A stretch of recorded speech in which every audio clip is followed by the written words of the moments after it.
स्वागत है आरोग्य जीवन पहला सुख निरोगी का। बोलिए सतगुरुदेव भगवान की जय। देखो, ये मनुष्य देह ही 84 लाख के बाद में मिलती है।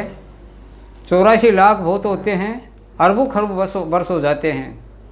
तो रामायण में बताया है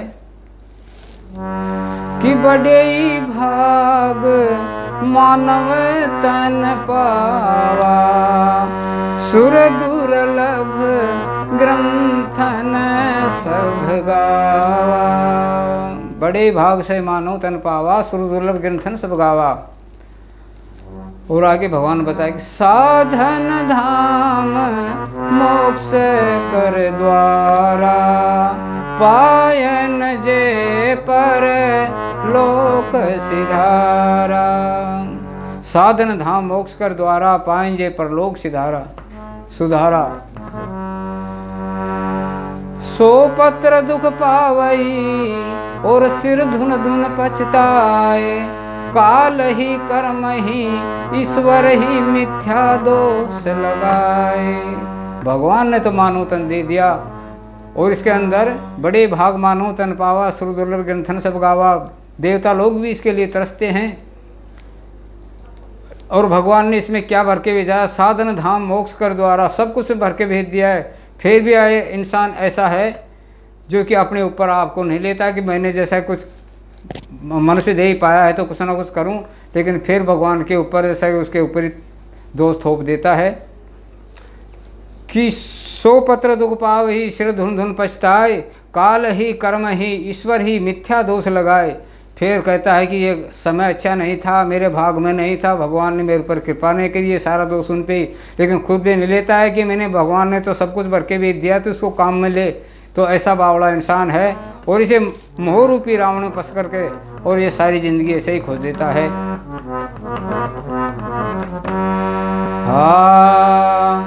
जन्म तेरो बाताम बीत गयो, हो जन्म तेरो बाताम बीत गयो। बाताम बीत गयो जन्म तेरो, बाताम बीत गयो। हो जन्म तेरो बाताम बीत गयो। रे तूने कबहू न राम कहो, जन्म तेरो बाताम बीत गयो। बाता में जन्म बीत गया, लेकिन भगवान का नाम नहीं लिया तुमने।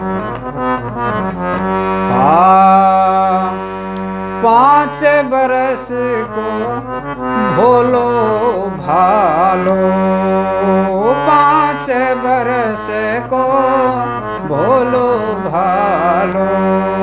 अब तो 20 भयो, वो 5 बरस को भोलो भालो। अब तो 20 भयो। हे मकर 25 माया कारण, देश विदेश गयो। वो जन्म तेरो बाताम बीत गयो। रे तूने कबहू न राम कहो, जन्म तेरो बाताम बीत गयो।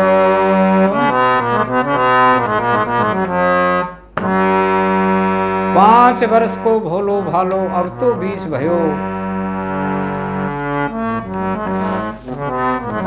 मकर 25 माया कारण, देश विदेश गयो। जन्म तेरो बाताम बीत गयो। तो देखो, इसके ऊपर एक छोटा सा दृष्टांत मैं आपको सुनाता हूँ, ध्यान दे के सुनिए, बहुत मर्म की बात है। एक समय नारद जी वैकुंठ लोक में विष्णु भगवान के पास चले जाते हैं, और भगवान विष्णु को देख करके आदर सत्कार किया और ऋषि जी को बैठाया। और भगवान अकेले बैठे थे, लक्ष्मी जी साथ में नहीं थे उस समय। और नारद जी ने एक प्रश्न कर दिया भगवान से कि हे प्रभु, आप अकेले ही यहाँ बैठे हो, आपको कैसे अलग जाता है, कैसे चैन पड़ता है अकेले को, कोई बोलने के लिए कुछ भी नहीं है यहाँ पर। तो भगवान ने कहा कि भाई मैं क्या करूं, कोई आता ही नहीं यहाँ पर। तो नारद जी ने कहा कि महाराज यदि मेरे को आप इतनी देर पहले ऑर्डर देते तो मैं इस वैकुंठ लोक को मृत लोक से मनुष्यों को ला करके भर देता। फिर भगवान ने कहा कि नारद ऐसा है तो अब थोड़ी मदद कर दो। तो नारद बोला ठीक है। तो नारद जी हम मृत लोक में आए और जैसा कि 5-7 आदमी आज जैसे ताश खेलते हैं ऐसे बैठे हुए थे एक जगह, और उनको नारद जी ने बोला कि भाई आप वैकुंठ में चलना चाहते हो तो चलो मैं आपको वैकुंठ ले चलता हूँ, सैदेही ले चलता हूँ, ऐसे कैसे चलो। वो सब गुस्से हो गए, बोला महाराज ऐसी बात का तो क्या कहना है नारद जी, हम तो सब चलने के लिए तैयार बैठे हैं। बूढ़े बूढ़े से आदमी थे उसमें। तो बोले नारद बोले चलो। बोले महाराज चले तो गए लेकिन ये थोड़ी बरसात हो गई तो बाजरा तो डाल चले ना कम से कम खेती में। नारद बोले भाई डाल चलो। फिर नारद 2-3 महीने के लिए 3-4 महीने के लिए निकल गए और फिर दोबारा घूम के आया तो बाजरा पक रहा था उस टाइम। और नारद जी फिर बोले भाई अब चलो, अब तो बाजरा भी डाल लिया, अब तो चलो। बोले नारद जी अब ये बाजरा के सिरे पक के तैयार हो गए हैं तो कम से कम इनको काट करके घर में तो डाल चलें, बच्चे खा लेंगे पीछे से। हम नारद जी ने सोचा भाई ठीक है चलो ये भी कर लो। तो फिर नारद जी चले गए। अब क्या है, नारद जी को एक सेठ जी मिल गए गद्दी पर बैठे हुए और अकेले बैठे हुए थे। बोला सेठ जी वैकुंठ लोक चलोगे? अरे बोले नारद जी इस बात का तो कहना ही क्या है, मैं आपको ले चलता हूँ से दे ऐसे ही। बोलो मैं चलने के लिए तैयार ही बैठा हूँ। तो बोले चलो। बोलो चलें तो क्या, मेरा लड़का जैसा कि अमेरिका पढ़ने गया है वो अभी आने वाला है, बस वो आया और अपना कारोबार उसको सौंपा और मैं चल दूँगा। ठीक कब आ जाएगा? बोलो 2-3 महीने में आने वाला ही है बस। नारद जी फिर चले गए। फिर घूम करके आया तो वो आ गया था बच्चा, अमेरिका पढ़ कर के आ गए। और अमेरिका पढ़ कर के आए तो उसके बाद में नारद जी फिर उस सेठ को बोला कि सेठ जी अब तो चलो आपका बच्चा आ गया। अरे बोला नारद जी ये मेरे कंधों पर थोड़ा सा भार है, इसकी जगह जगह से मंगनी आ रही है, सगाई आ रही है, तो कम से कम इसका शादी तो कर चलूँ, जो मेरा भार तो उतर जाए, ये काम तो कर चलूँ। फिर नारद जी बोले भाई कर लो। फिर नारद जी चले गए, साल भर के लिए वो शादी हो गया। और उधर से क्या होता है, फिर साल भर बाद में नारद जी आया तो उसके पोता पोती होने वाला था। फिर नारद जी ने बोला कि सेठ जी चलो। बोला चलूँ तो क्या, अभी पोता पोती होने वाला है, कम से कम उसका मुंह तो देख लूँ। नारद जी बोले इतना तो करूँ कम से कम। नारद जी बोले भाई कोई बात नहीं देख लो। अब क्या है, फिर नारद जी घूम फिर करके आते हैं तो फिर वो सेठ जी राम नाम सत्य हो जाते हैं। और उधर से नारद जी ने ध्यान धर के देखा सेठ तो कहीं जाने वाला तो है नहीं, जहाँ आशा वहीं बासा और मन का यही तमाशा। जहाँ आशा होती है वहीं इंसान का वहीं वास होता है, वहीं उसको यूनि मिलती है, चाहे मिलो किसी भी चीज़ की कर्मों के अनुसार, लेकिन यूनि वहीं मिलती है जहाँ पर उसकी आशा होती है। तो वहाँ एक कुत्ता के रूप में बन करके सेठ जी और वहाँ पहरा दे रहे थे। तो नारद जी ने ध्यान धर के देखा सेठ कहीं जाने वाला तो है नहीं, लेकिन होगा यहीं कहीं न कहीं। तो ध्यान धर के देखा तो पीड़ा सा कुत्ता बन करके वहाँ खड़ा था। और नारद जी उसके पास में जाकर बोले सेठ अब तो चल, अब तो झूठन उठन खा रहा है, अब क्या कसर रह गई, अब तो चल। अरे बोला नारद जी चलने को तो मैं तैयार हूँ, लेकिन ये 8 बजे तक सोते हैं और सारी रात भर जग करके मैं पहरा देता हूँ, इसलिए बोले ये थोड़ा समझ जाएं। तो बोले मैं चलने के लिए तैयार हूँ, लेकिन ये मैं अगर पहरा नहीं दूंगा तो इनकी सारी लुटिया लुट जाएगी। तो बोले भाई ठीक है। फिर नारद जी चले गए। अब क्या है, और कुत्ता भी राम नाम सत्य हो गया। और सेठ के जैसा कि 100 बीघा खेत था तो उसमें 2, 4, 5, 7 हल चल रहे थे।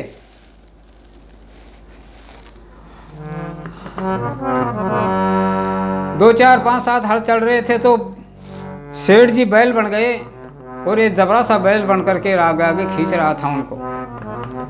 और नारद जी पहचान लिए और फिर उसके पास में जाकर के नारद जी उनको बोले कि सेठ अब तो चल, अब तो कंधा सूझ रहा है, अब क्या बाकी रह गया। अरे बोले नारद जी ये सभी लाऊ ही लाऊ हैं और मैं आगे लेके चलता हूँ, इन बच्चों की थोड़ी खेती सुधर जाए, फिर मैं चलने को तैयार ही हूँ। फिर नारद जी चले गए। फिर साल 6 महीने का दे करके और नारद जी आए तो बैल भी राम नाम सत्य हो गया। और उधर से क्या है कि जहाँ आशा वहीं बासा, जैसा कि वो सर्प का रूप बन गए। कुछ एक धन का टोकरा भी गड़ा हुआ था उसके घर के कोने में, तो वहाँ कुंडली मार करके बैठ गया। अब नारद जी ने सोचा सेठ ऐसे चलने वाला नहीं है, तो नारद जी ने उन लोगों से कहा, उनके बेटे पोतों से, बोले अरे तुम्हारे घर में सर्प है? बोले नारद जी हमारे घर में रोज पोचा तोका लगता है, हमारे घर में सर्प का क्या काम? नहीं, बोले है तुम्हारे घर में सर्प। उस टाटपत्री को उठा करके देखो कोने में, तो वहाँ सेठ जी कुंडली मारे बैठे हुए थे। तो किसी ने डंडा उठाया, किसी ने लठ उठाया, किसी ने मूसड़ हो जैसा कि तराजू का डंडा जैसा कुछ उठा करके और उसको पीटने लगे। तो नारद जी बोले कि देखो भाई, पिटाई खूब करना, लेकिन इसके 4 उंगल मुंह के ऊपर मत देना, बस इतना करना आप, और पिटाई खूब करो। तो पीट पट करके सेठ का कुछ उम्र निकाल दिया और एक रास्ते के अंदर बम्बूल का पेड़ था उसमें टांग दिया उसको। और नारद जी उससे उधर से निकला, बोला सेठ अब क्या बाकी रह गए, अब तो चल। सर्प बोला कि हे से नारद जी महाराज जल्दी ले चलो, प्राण भी तो नहीं निकल रहे, और मैं इन ससुरों के पीछे 4 जन्म हार गया और मेरी इन लोगों ने ये दशा कर दी। तो देखो ये मोह है, ऐसी ही दशा करता है इंसान की। यहाँ कोई जैसे कि रहने के लिए नहीं है, सब जाने के लिए हैं।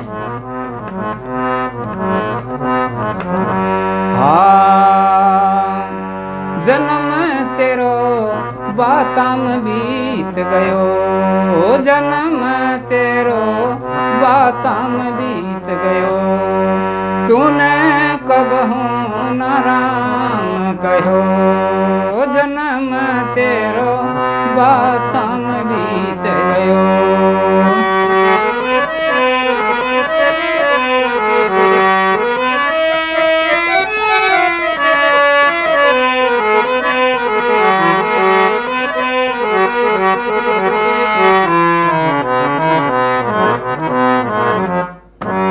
जन्म तेरो बाताम बीत गयो, तूने कबहू ना राम कहो।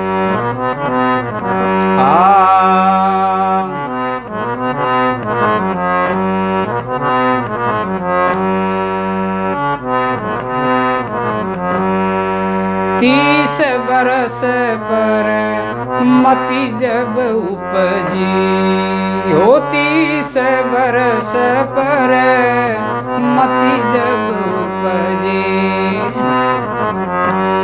हे जी लालच नीत नयो, 30 बरस पर मति जब उपजे, लालच नीत नयो।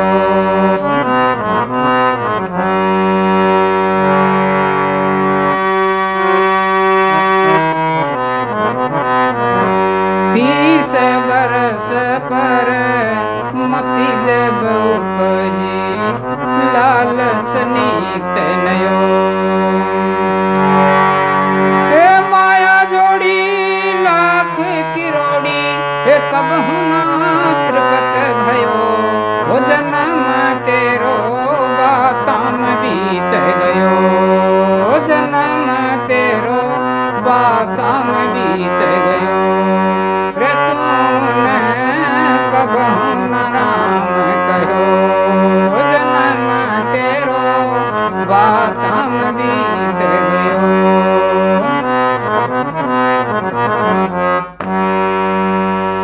30 बरस पर मति जब उपजी, लालच नित नयो।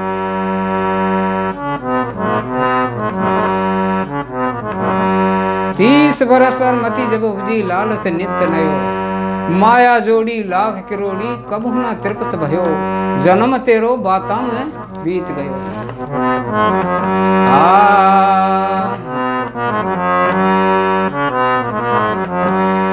वृद्ध भयो जब आलस उपजो, वृद्ध भयो जब आलस उपजो, कफ नित कंठ लयो, वृद्ध भयो जब आलस उपजो, कफ नित कंठ लयो।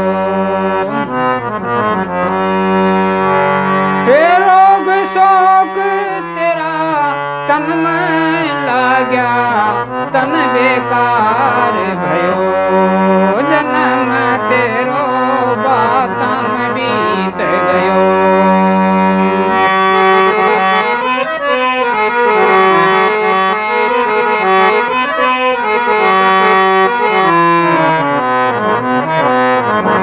ओ जन्म तेरो बातां में बीत गयो रे, तूने कबहू न राम कहो, जन्म तेरो बातां में बीत गयो। वृद्ध भयो जब आलस उपजो, लालच नित नयो। क्या मैं अपने बेटे पौधों खातिर ये कर लूँ, वो कर लूँ, ये कर लूँ, बेटों के लिए पढ़ा दूँ, लिखा दूँ, नेता बना दूँ, प्रधानमंत्री बना दूँ, ऐसे लालच में लग गया नित नयो। वृद्ध भयो जब आलस उपजो, कपनित कंठ लहो, रोग शोक तेरा तन में लाग्या, तन बेकार भयो, जन्म तेरो बातां में बीत गयो, तूने कब हो ना राम कहो। ये संसार सपन की माया हो, ये संसार सपन की माया, हे जी झूठोई ठाट रचो, ये संसार सपन की माया, झूठोई ठाट रचो। कहता कबीर सुनो भाई साधो, वृथाई जन्म गयो, हो जन्म तेरो बातां में बीत गयो, बातां में बीत गयो, अरे तूने कबहू ना राम कहो, हो जन्म तेरो बातां में बीत गयो।